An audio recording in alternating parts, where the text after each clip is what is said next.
আমি বাবা মায়ের শত আদরের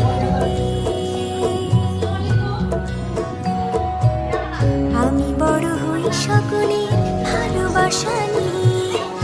আমার দু চোখে অনেক স্বপ্ন থাকে, আমি পড়ালেখা শিখতে চাই। আমি বাবা মায়ের শত আদরের যদি চার দেয়ালের মাঝে কাটে সারা জীবন, তাহলে থাকবো শুধু বোঝা হয়ে।